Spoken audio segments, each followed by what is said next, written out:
Hello guys and welcome back to my channel. Today I'm going to be showing you how to weight and assemble a cuddle baby. Now for those of you who don't know what a cuddle baby is, it's a reborn doll that has a vinyl or silicone head and the rest of it is made of this cloth.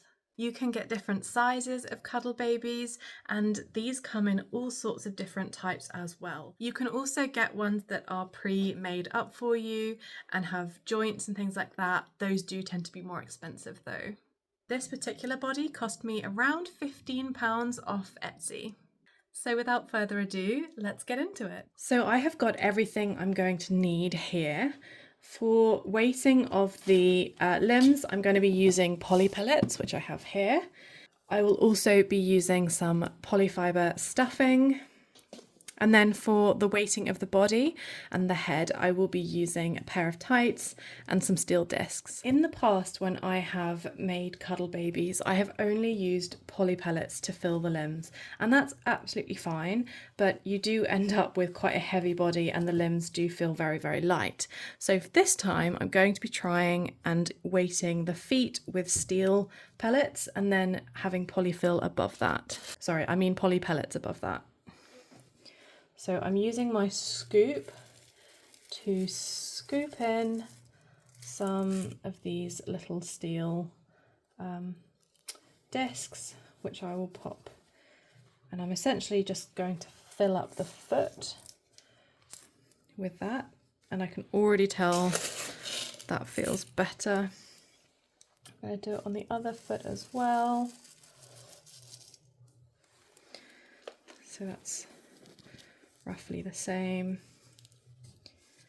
Then I'm going to use this little scoopy thing. I have various different scoops.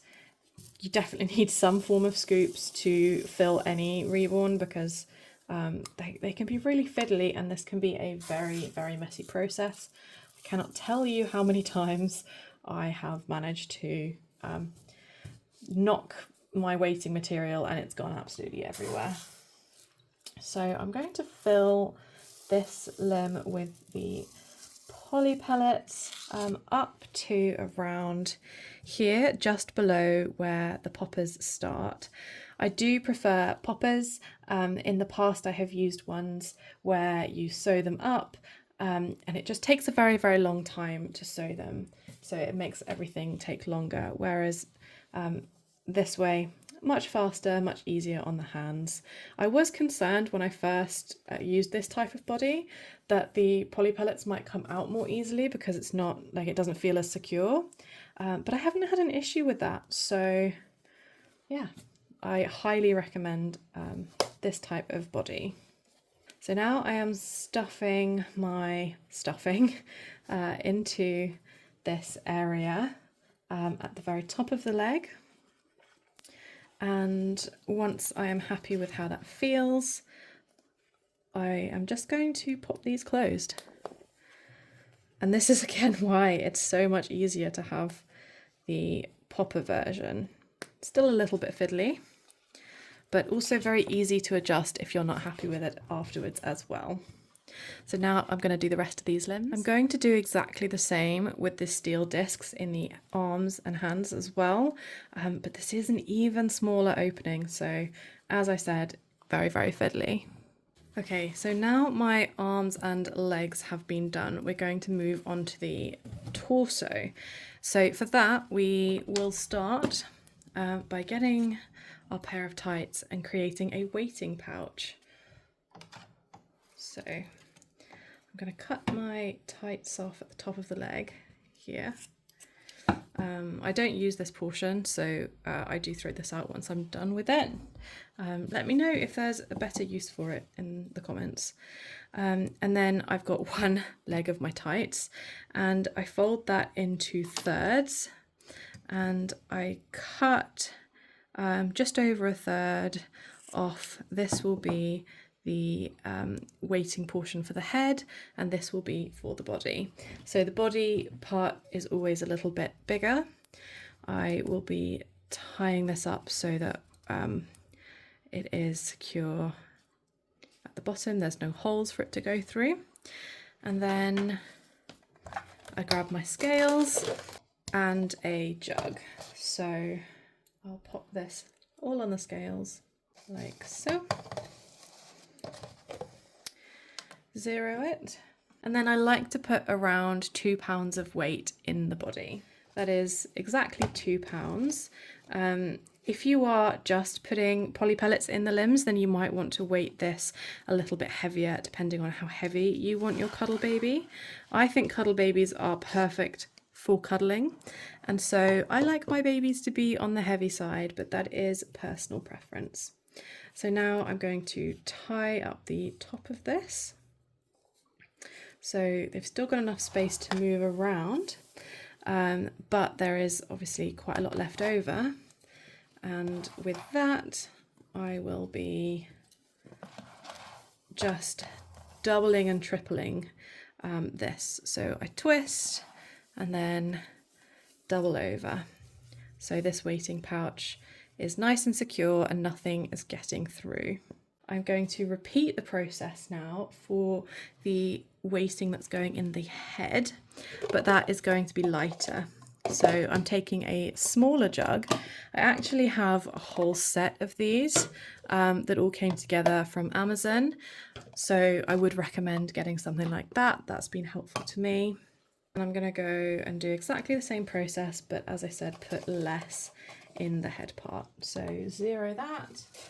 12.3 ounces is what we've settled on here. And I'm going to do exactly the same and just tighten that up, loop it over several times. So now we have our 2 weighting pouches. Now we are going back to our body, and I'm going to be starting by adding some stuffing into the very bottom. This is because I don't like having the weighting pouch right at the bottom because you can then really feel it. So if I lay a layer of stuffing in first, it means you don't feel the weighting pouch so much. So now I've popped that in, I've done it kind of at the back and at the bottom.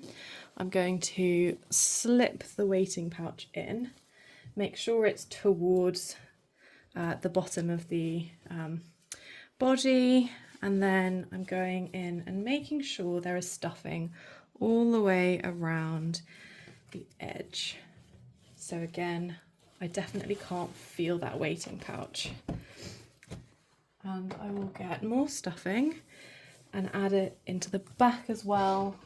Again, just making sure that you can't feel that weighting pouch, and also because I like the baby booty to be a baby booty.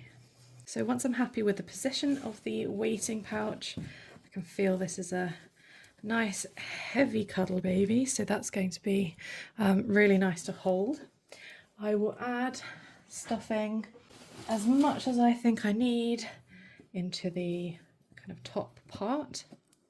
This can be adjusted in a little bit once I've stuffed the head as well, but this does compress down as well, so I always like to slightly overstuff, and we will come back to this in a minute. This is the head of my cuddle baby. You can see she's completely rooted. I have also added a magnet in, which you probably won't be able to see on camera, but I've added a magnet in to her lips and sealed the hair from the inside. So the next step is to add that weighting pouch. So I'm just stuffing it in there. I'm making sure that it's not accidentally hitting the magnet, because this is obviously steel, and if it touches the magnet there's a chance it could pull that backwards. And then I like to have my weighting pouches at the back of the head, which makes the head more floppy. So once I have got that in there, I will be going and adding some stuffing. Now the stuffing that I'm using for this one is slightly different to the stuffing that I used for the body. It is slightly more compact, as you can see, so because you're really going to want to shove this in here and make it all kind of compact. So I will start putting my stuffing in. You will be shocked at how much stuffing a head actually takes. its masses. The first time I ever took a baby apart, so I'm just checking that the magnet is still in the right place. The first time I took a baby apart, I was really shocked at how much stuffing came out of the head, because loads goes in. You don't want too much to like then distort the head, but you do want everything to stay in place, including that waiting pouch at the back of the head. And now her head won't stay upright because the waiting pouch is in there, so it is floppy. Now all that's left to do is add the head on. So looks like I've got a lot of stuffing in there. What I will do is just put the zip tie together and slightly tighten it to help like keep that stuffing in. Adding this on, I think this baby would look super cute with little earrings. I don't usually do earrings on dolls, but I do think it would suit her.